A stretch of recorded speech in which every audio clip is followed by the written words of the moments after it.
Hey everyone, thank you so much for joining, and we're about to get started. We have a treat tonight and I think you guys are really gonna enjoy it. So if you are coming in right now, do me a favor, stop and share this video so that we can get this message out to as many young women of color as possible.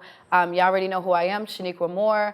Normally I do these Saturday lives in the past few months, but with me campaigning for City Council, I haven't really been able to do many of these lives, but it feels so good to be back and to just talk to you all about what we're thinking. And tonight we're actually gonna be dissecting Kamala Harris, Vice President Elect, as being the first woman of color in the White House. It's a very interesting topic. We have some different viewpoints up here, and we're really excited to just get started and to have this conversation. So you all are going to join in on the conversation. Even if you are watching live or watching this later, feel free to comment down below. We want to hear your thoughts. We want to hear your opinions. We want you to be a part of the conversation. Don't forget to share this. Please share this video now if you can so that we can spread the word. So I have these lovely, amazing women of color here, beautiful women, and we are in New York City and excited to just tell you more about who we are. So I'm gonna start on my right with Chantel. She's going to introduce herself and then going to my left. Hi everyone, my name is Chantel Mayris. I am currently a founder and president of the United Front for Social Workers. It's just a pleasure to be here as a social worker and supporting Shaniqua on this next endeavor. She's such a great person, and I'm looking forward to having this conversation. Thank you for having me. Thanks, Chantel. Hi everyone, my name is Shaniqua Brown. I am a working mom. I work in a nursing home as a CNA and a healthcare worker. I'm a mother of 6. It's a pleasure to be here with Ms. Moore for another interview. Love her campaign, love her dearly, and that's it. I'm Lavender Ross. I am a podcast host. I am also the special assistant to Miss Moore, serving on her campaign. I think she's going to do really well, doing really great, some great ideas. And I'm excited to be here today and kind of go through this process with you guys and speak about Kamala Harris. So thank you for having me. Thank you, Lavender, Shaniqua, Chantel. Wow, that's a lot of SH. Yeah. I love it. All right, ladies, so let's get started. We were already talking before we actually started live streaming because we wanted to get comfortable behind the camera, right? Because, you know, sometimes it's a little nerve-wracking. So we already started this conversation, but we're going to continue it, right? We had a lot of strong opinions about what we feel and what we think about Kamala Harris. I wanted to start off the first question with asking, where were you when you first heard about the presidential results, and did you think it was going to go that way? And anybody can jump in. I'll go first. Well, I was actually home and I was working on a project on my laptop, and I got a text message from a friend saying, "Oh my God, did you check the news? They won." And I'm like, "Well, who's they?"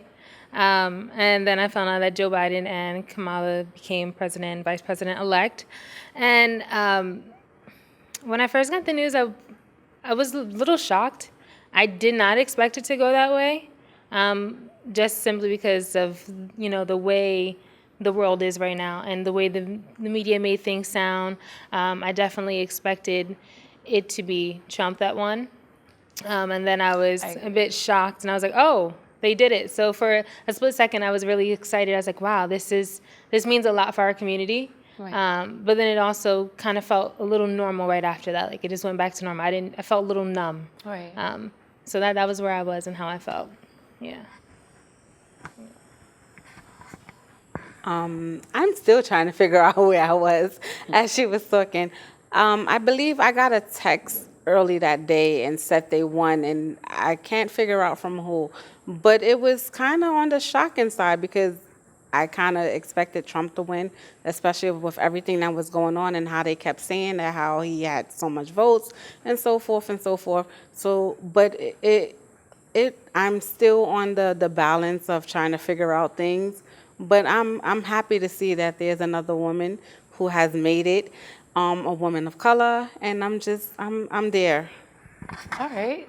Chantel? So they said such great things, right? And as for me, this president's election, I followed it, but I didn't really care for it this time around.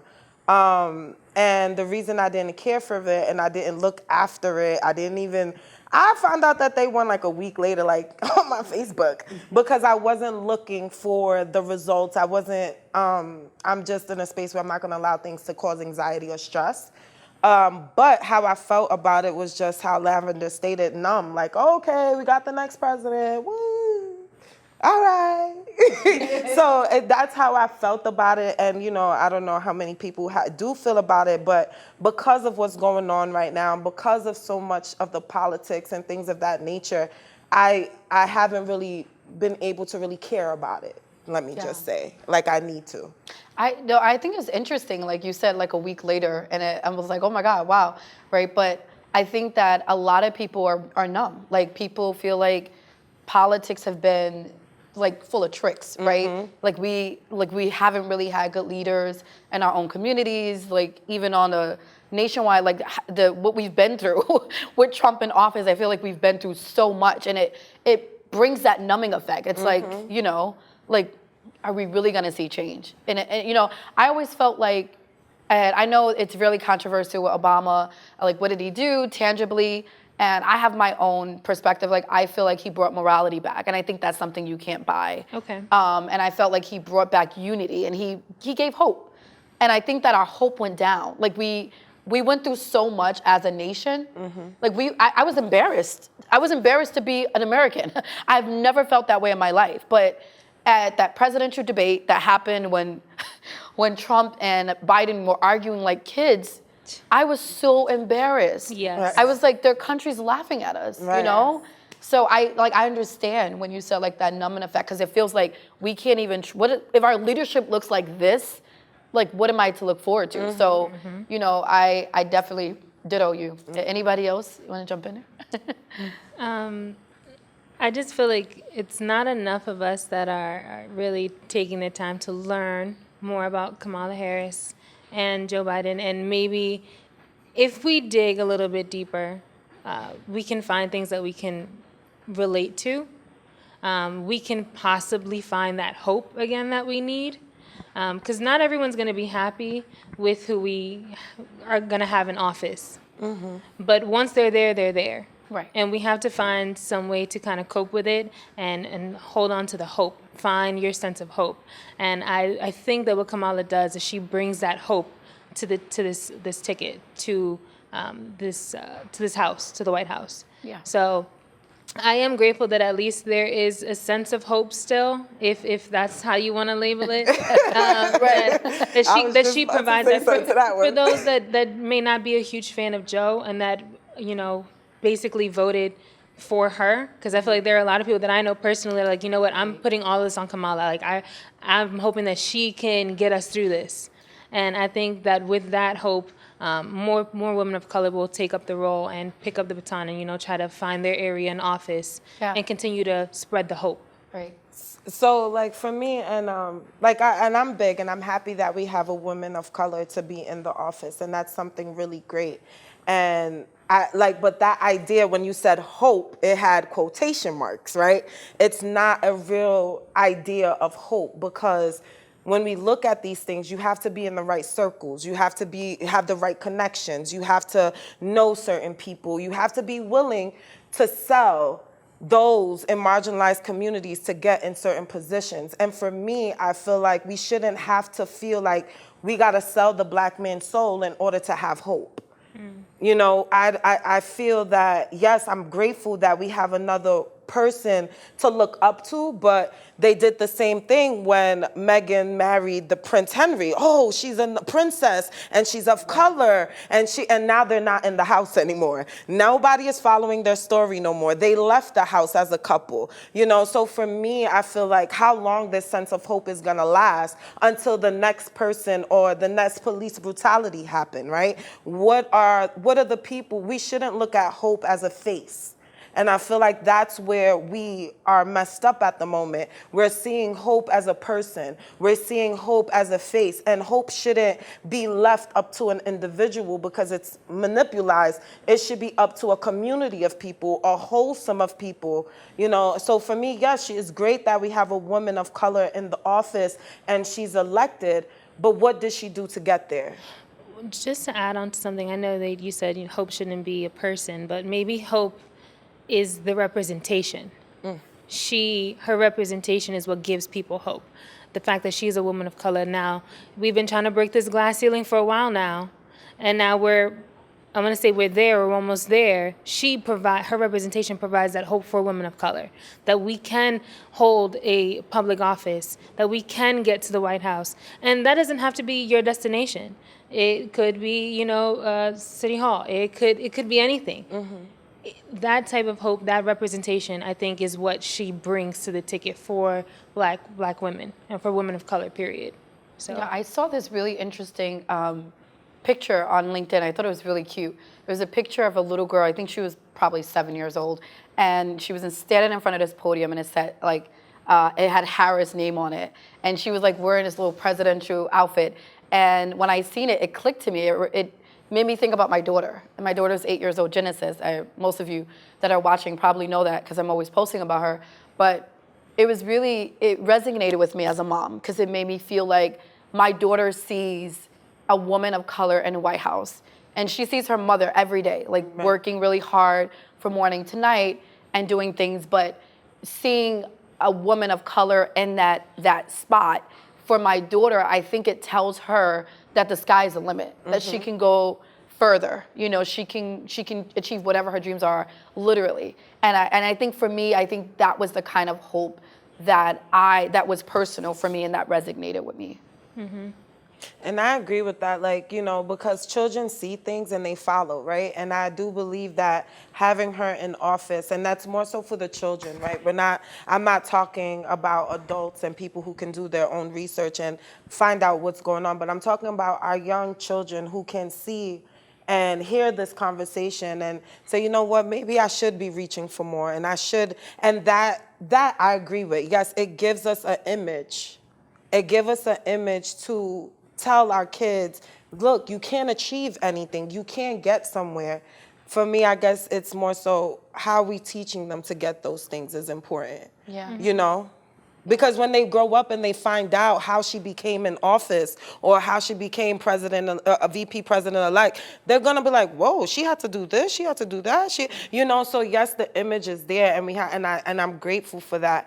I just also want our young kids to understand that you have to make sure that the community is always at the foundation and wanting the community to be better. Sorry. Yeah. And I kind of agree with you a lot on that, we have to set better examples for our kids. We don't just want them to just have an image, but then that image is tainted. We want a pure image, we want that image to be pure in all ways, as the kids are pure, So as we're setting that image for them, we want them to say, yeah, you can do this, you can achieve this, but listen, you can do it honestly, you can do it, purely. You don't have to step on this person back, you don't have to, do this law or that law that's going against, suppressing our people. You can do it honestly, and you can come up and you can become the best you can be, purely, so it's I kind of agree with you. Yeah, I want to. I like the image that she's there, but how did she get there?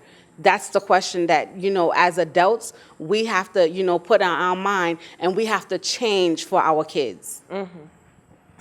I believe that's also the responsibility of the family, dynamic in the household, to teach your children how to execute their goals with integrity and so they don't have to step on the backs of other people. So we won't be able to get it all. And for those who aren't huge fans of Kamala Harris, you have to figure out what it is you like.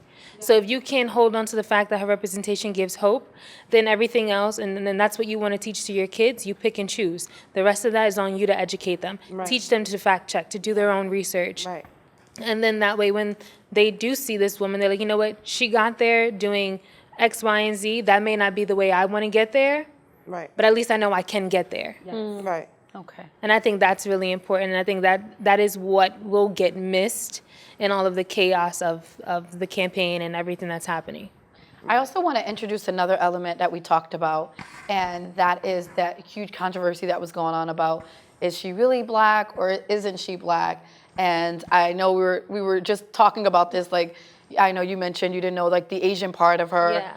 And then when I first heard Kamala Harris, I was really blown away. I thought she was she was very strong. I felt like she knew what she was talking about. She had really good policy. I felt like she spoke with conviction, and I liked that about her.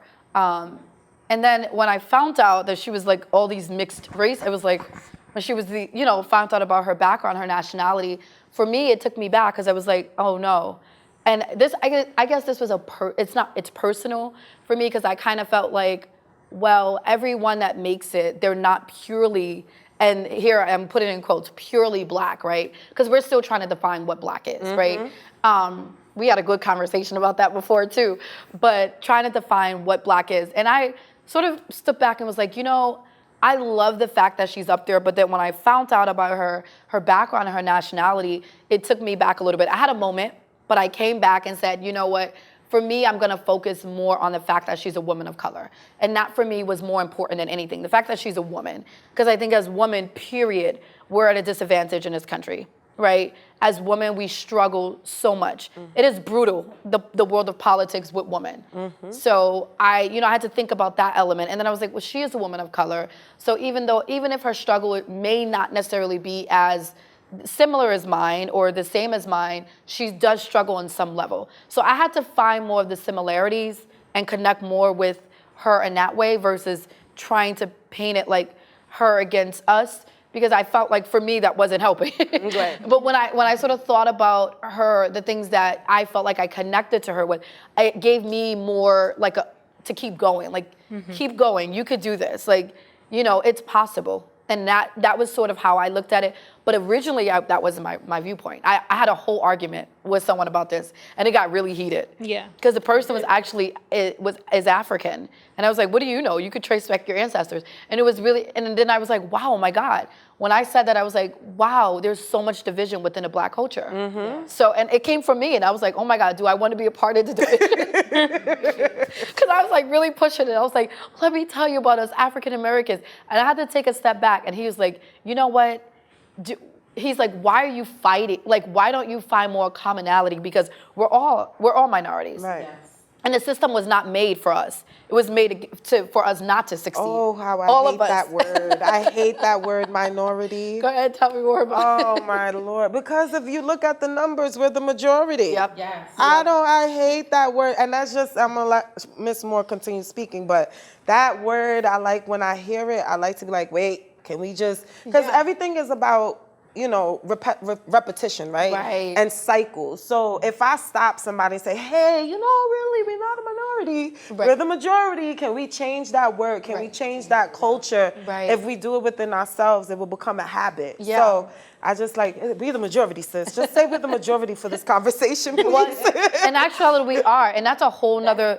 That's a whole nother avenue. conversation. Yes, we can go yes. deep into that of what this whole terminology of black and white and how it's socio-political, and there's they open up the group of who's white to maintain that majority status, right? So that's a whole nother, and I'm really passionate about that. I teach anti-racism training on the side through my consulting business, so I'm always breaking that down. And you're right, you're absolutely right. So, anyone else want to jump in? You want to go ahead? Go ahead. No, go ahead.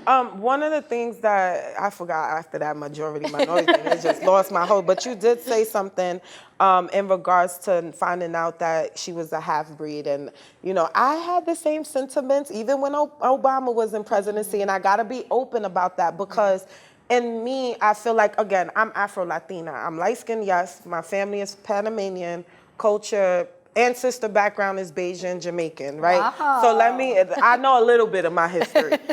So for me, I just feel like, why can't we just get one person who's fully black? I thank you because I know with the oppression and how intersectionality can happen when oppression right? I understand her being a woman and just having a little bit of color makes her colored. Right. But it also makes me yearn to want to see a full-bred person like in office. Like I want to see them respect us that much. Why I have to be a mulatto? Like I'm sorry I had to bring that word back up to sit. It reminds me back to slavery times. Like why I have to be a mulatto to sit in the house? Wow. To sit in the big house. Wow, that was very profound. Right? I, Like got that's goosebumps. I'm sorry. No, that was good. But for me, that's what it brought to me, and that's why I'm so numb to the presidential election, because yes, I'm so grateful we have, our children can see, you know, a president, first black male president, a first female vice president, but why do we have to be mulatto? Why do we have to be a fairer skin color or mixed in order for us to be taken seriously? Wow.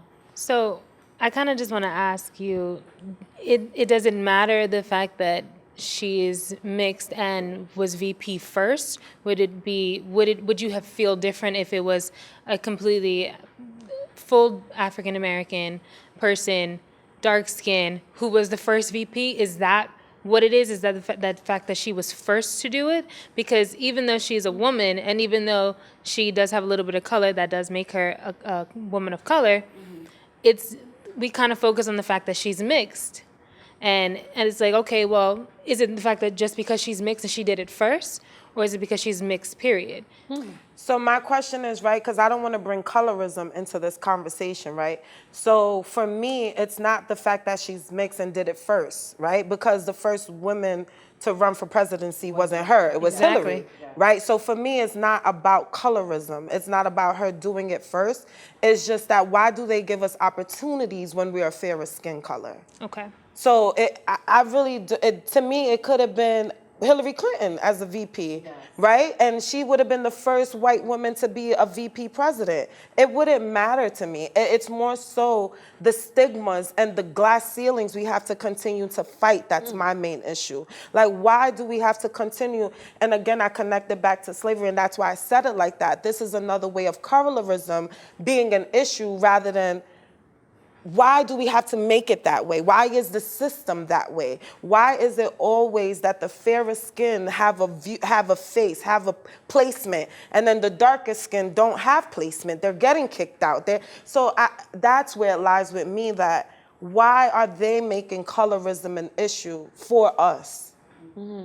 You know, why not give a darker skin opportunity? Again, I'm fair skinned. So for me, I have another privilege over, and I'm Latina. So I have another privilege than a regular African American person. So I'm just talking about privileges and how they make us go into separation, like you said, within our own communities and say, wait, you can go back to your heritage and I can't. That's just another way for them to separate us. And that's where I'm getting at, outside of the fact of her being light skin and it's just another way for them to separate us, and I don't like that. You know, I love what you're saying, Chantal, and one of the things that something that's been very dear to my heart and something I've been wanting to do is have a conversation, and I think we're probably doing it right now, but with different Black people from different cultures, and because I feel like we have so much, sometimes we have so many different viewpoints, and I think sometimes we're so divided within our own culture.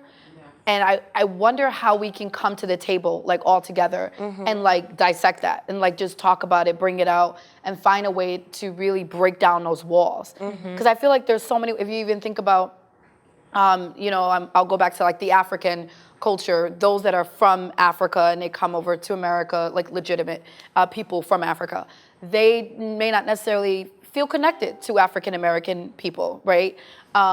They may feel different, like, oh, I'm not a part of them, I'm different, right? And then you have the Caribbean culture. So you have those that are from, you know, the islands and different places, but then they come over and they're like, we definitely I'm not them, right?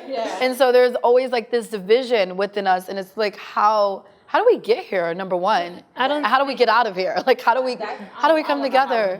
Yeah. Because, I mean, at the end of the day, we're still all one. You get what I'm saying? Whether you're light, you're dark, you're brown, you're in between. Right. You know, you're a mixed breed. Even if you're a mixed breed, you're still considered Black. At the end of the day, we're all still one. So when did it become this issue that one became better than the other, or one is because I'm lighter than you, it makes me more privileged than you, you know, you're darker than me, so you're at the bottom of me. Like, no, we're one. Why we just can't just get along and come together and sit at the table and eat as one? I like that. Well, I want to say that has a lot to do, I believe, with like psychological slavery. Simply, it's the mindset of from, you know, when you were fair skinned, you were in the house, and when you were darker, you were outside. That stigma of being lighter and darker, it pits each other against one another. I believe it was a couple years ago, people were saying guys, light-skinned guys do this thing with their eyes, or it was like a thing on social media. So like they'll say light-skinned dudes, they squint when they take selfies. They like do this like light eye thing, and it was like, well, dark-skinned guys don't do that. It was like this, once again, another form of colorism that we use to divide each other. But I think we use it. That was the key word. We use it. Yes, we actually do. We still keep it up to some extent. But for me, I also feel the systems in front of us also keep them, right? Because again, like I said, Kamala Harris, she's a half-breed, right? Let's go back to the presidential Trump. I forgot his name. The black guy. He had white hair. Carl starts with a C. When he was running with Cloud, I forgot his name, but that man who was running, he was purely black and he was dark skinned, but nobody even knew. I don't even remember his name, and that's so sad. But I knew he was there, right? I knew he was there because it was like, wow, there's a real black man trying to debate and get in the presidential election when Sanders was there as well. And they put him down. So for me personally, I feel like it's not only that we're only doing it because we're doing what we see. The same way we feel that we're giving, and I'm not saying... How do we not place blame on ourselves? We do what we see, but... How do you place blame on something, on people who don't know? Like, you can only blame people for what they know, right? What we see is what we know. What we read is what we know. What we look into is what we know. So I cannot place blame on somebody because they were taught this through, again, like you said, the psychological slavery. And the psychological slavery happened because what? The slave master was the one who set that system. So for me, I feel like we need to stop blaming the people and stop looking, like so I said, that image of needing a face, right? Because we have power to change. Having these conversations, letting people know, that's a psychological slave mentality. The way you see things, I have to do it within my own family. And I have to let them know, like, I don't blame you for doing it, but these systems taught us how to do it. And we see it with the presidential election in itself. And until I can see, right? And I'm just saying, I'm hoping you win, Councilwoman. And I hope that we have more senators. We do have black senators, but I'm waiting to see when they allow a VP fully pure, and I'm talking from somebody that's not fully black, you know? I want to see a dark skin like Miss Moore standing up there and saying, like, I want to run for presidency, and they allow her to. Wow. That's profound. I don't really like the term, like, they allow her to. I think it should be us that give the opportunity for women like Ms. Moore to run for office and win without having to be mixed. And you said something earlier, you say half-breed often. And I think that well, not often, but you've used it a couple times. And I think that we need to kind of police ourselves in the way that we refer to other people who are mixed, because it can be offensive. There's so many people that are mixed. You know, you're African American and you're also Hispanic, that don't feel accepted because they're mixed. Oh, yeah. So seeing women like Miss Kamala Harris is like, you know what? It's a breath of fresh air. Like, I'm not accepted by this side or that side. Wow. They have someone to connect to. I think when I found out that she was Asian today, I had no idea. But when I found out that she was mixed, part Indian, I didn't feel like, oh, she's not black. It was just more so like I kind of expected it. I looked at her and I didn't assume that she was fully black. I knew that she was mixed with something. But then my question is, why do you feel like you have to accept that and not feel a sense of disadvantage? And again, I'm happy that she provides that sense of hope. And again, if I do offend anybody, I'm sorry. I'm just very blunt about things. So for me, again, coming from a person who's not fully Black, and I don't know a better way to say that or normalize that, I struggled with that. I struggled with being accepted as Latina or Black. I struggled with having to, you're not Black enough, nor are you Spanish enough. Wow.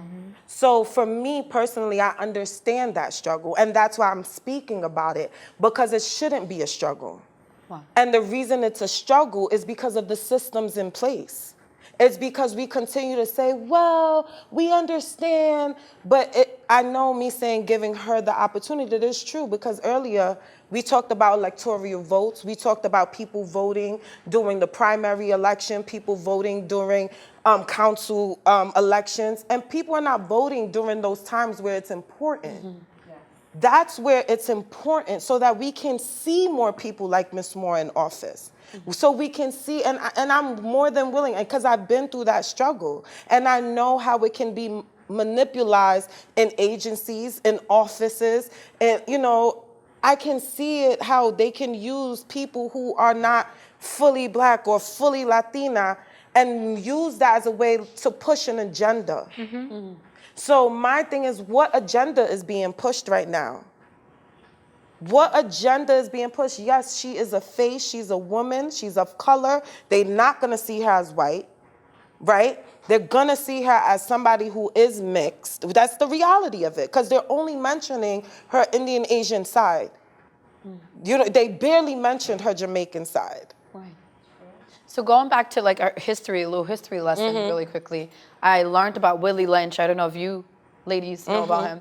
For the first time when I was in college, I got a chance to go to Washington, D.C. I don't remember what I was doing there, but I was at a conference with my school. I was like selected. I have no idea, but I remember being there and they were teaching us about like Black history, and we were in a room with a whole bunch of other college students, and this is my first time hearing about Willie Lynch.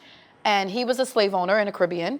And back in 1709 or 1700, sometime then, he actually had a formula for separating Black people. And he called it breeding. So the word that you're saying, breeding. And so one of the agendas was to take the slave owners and to sleep with the slaves to create this mixed breed. So he really referred to us as horses, which that's sickening, right? And so he talked about these different tools of psychological warfare in order to keep Black people down and divided. Because what was happening is Black people started joining together on slave plantations. And he was like, oh no, Black people can't join together. They can't be overthrowing us. Because that's what was happening. So he ended up forming this whole Willie Lynch formula. And you all can research it if you're listening.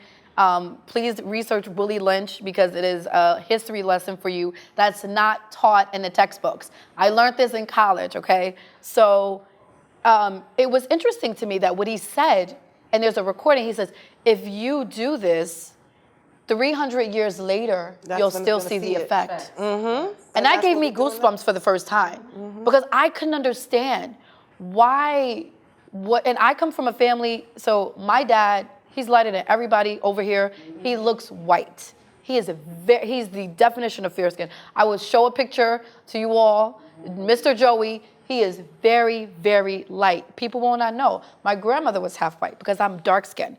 But you'll see it in my hair underneath right? But you'll see it in my hair that when people see me, I'm like, oh my God, are you mixed? Are you right? And that's the only way I was able to pass, because I have really curly, really pretty, fine hair. And that was passed from my half-white grandma, right? But if you look at my family, my brothers, I'm the only dark-skinned one. So people look at me like, oh my God. You look at my sisters, my brothers, they are so light. And I love being chocolate and dark-skinned. Don't get it twisted, y'all. I love it. Yes, I love it. But I didn't always love it when I was growing up, because I had to deal with that penning against each other, right? So that light skin, dark skin, it was showing up in my own family. And I wish my mother took me to the side and said something to me, and she's probably watching now, but I wish she took me to the side and taught me, you should love your skin color. My daughter is probably your skin color. She's Bayesian. She's half Bayesian and obviously African American. And for the first time, I think she was maybe 3 or 4, and she came to me and said, am I dark skinned? And I said, where in God's name did you learn that from? Right. Because I don't teach you that in this house.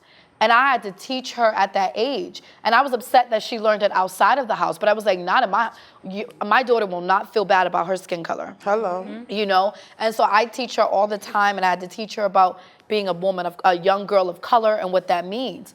But back to Willie Lynch, this is where it started, ladies. So, you know, as we're talking about this now, hundreds of years later, this is something that was set up to divide us as a people. Yeah, and that's the most unfortunate thing at the moment that again, this is all about the next generation, right? And right now we all are adults and we're learning more. And even some adults are learning from this conversation, right? Because not everybody is prone to this information and don't have access to it, right? Yep. And what's important that all people, all generations, young, old, the next generation, share this video because it's very important that they know we're not trying to say we're going against each other, right? What we're saying is that we want more representation of what we're talking about. What we're saying is that we want more of Miss Harris's in office, but with dignity and integrity under their belt. Yes. So what we're asking for the next generation and the generation of now, whatever you do, and this is more coming from me, and I thank you for this platform, I'm just feeling needed to say this.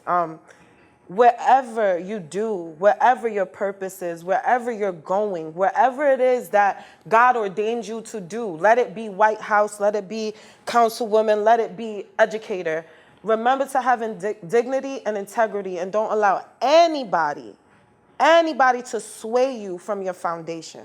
Yeah, that's good. You know, because once they're able to break your foundation, and I keep saying they, you know, and I'm going to tell you what I mean by they, because you called me out on it. What I mean by they is the people who control the systems. People outside of the black race, right? I'm going to call them for what they is. White people, privileged people, the 1%, right? That's the they I talk about. And it's just so important that we as a community, as a people, for our children, you know, when we have these signs of hope, that we're continuing to remind them where we came from. Because they're not being taught this in school. They're not. Teach them the real history. Yeah.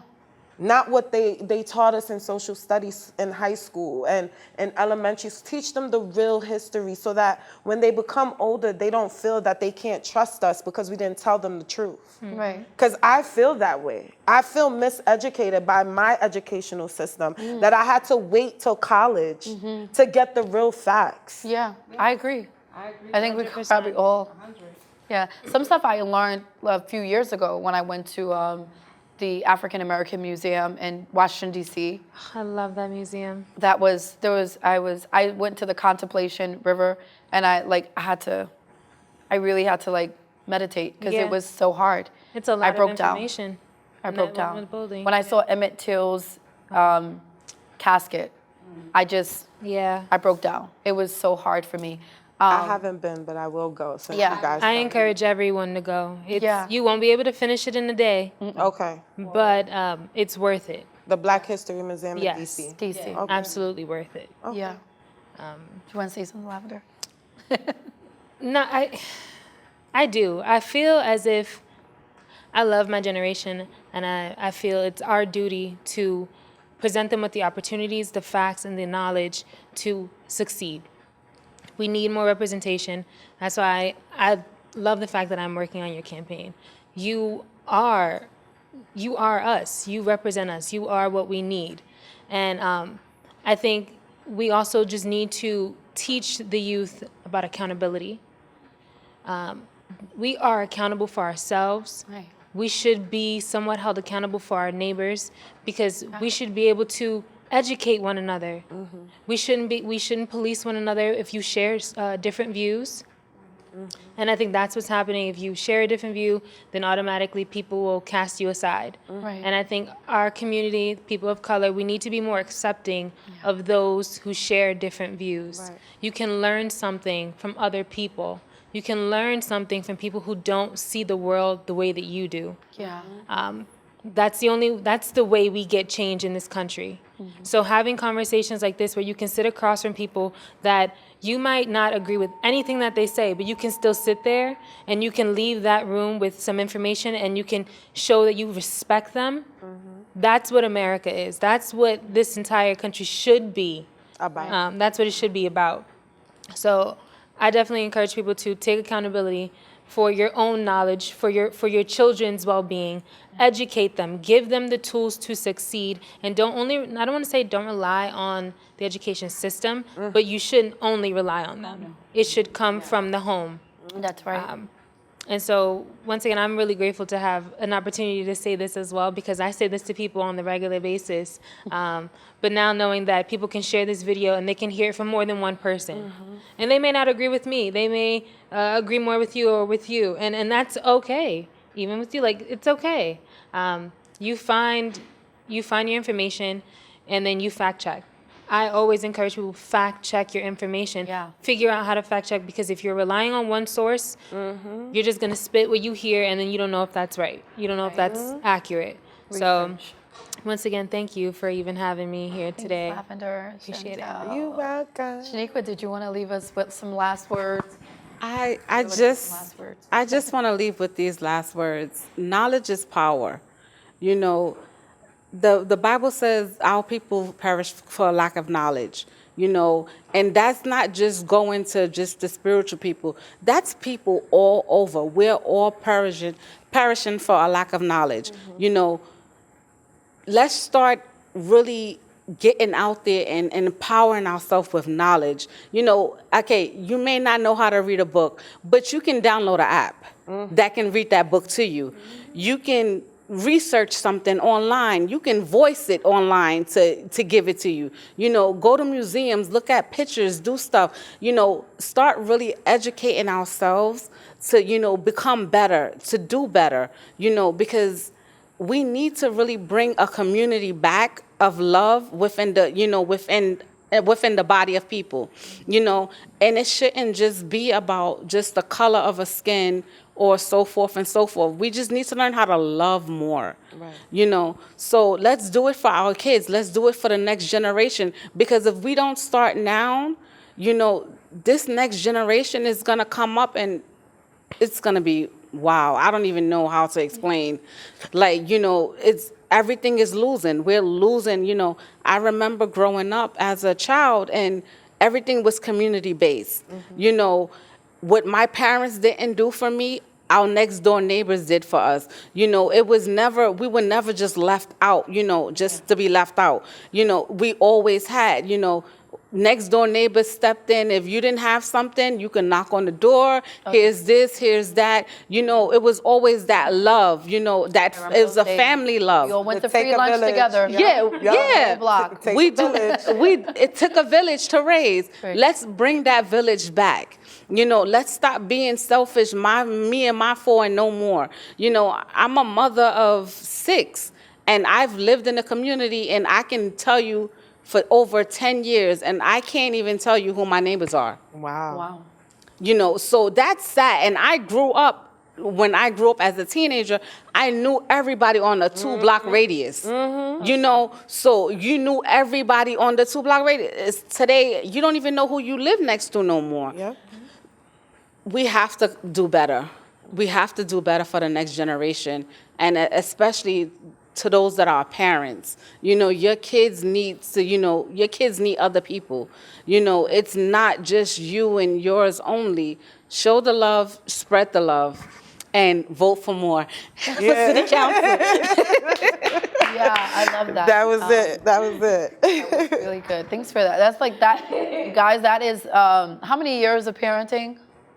Well, my daughter will be 21. Okay, so that's 3 months. 2 decades and a year of parenting wisdom right there for you. I'm only inching the 9th year, so you know I'm still learning this. But that's 21 years of parenting wisdom. So that's amazing. I was just taking it all in, and I was also remembering when I was a kid and we used to have block parties and everyone took care of each other. You know, you know, I think that we all just came together as a community. We used to play double dutch and freeze tag and Manhunt.